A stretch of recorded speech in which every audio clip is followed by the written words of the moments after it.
বলছি তোমার বরেরও চ্যানেল আছে বলো? একদম একদম, সবার চোখ তো সমান নয়, তাই তো আমার তুমি জানো, আমার ছোট্ট ছেলে 10 বছরের ছেলে, তখন ওর পাঁচ এই 5-6 বছর বয়স হবে, এখন 10 বছর বয়স।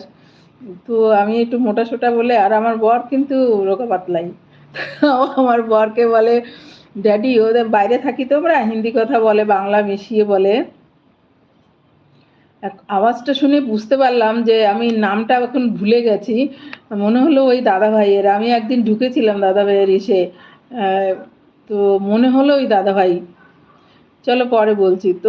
আমার ছেলে বলে আমার বরকে, সোনা তোরে আজকে বেশিক্ষণ থাকবো না, বেরিয়ে যাব। তাই এলে কেন, না আসলেও তো পারতে। কি হয়েছে, কোথাও যাবে? চলে যেও, যাওয়ার টাইম হলে তো যেতেই হবে, যে যেতে চায় তাকে ধরে রাখা যাবে না, যেতে হলে তো যেতেই হবে। তো আমার বরকে বলে, ড্যাডি, তুমি কি আমার জন্য বউ ঠিক করবে, তো কি তুমি ঠিক করবে? বোঝো, ওইটুকু ছোট ছেলে বলছে, হ্যাঁ আমিই করব তোমার জন্য খুঁজে। বলে, না না তুমি করো না, পছন্দ করো না তুমি। বলে, কেন?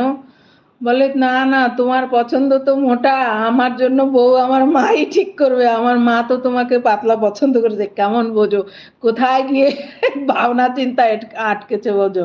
তখন 4-5 বছর টছর বয়স ওরকম। হাসতে হাসতে দুজনা মরে যায় আমার।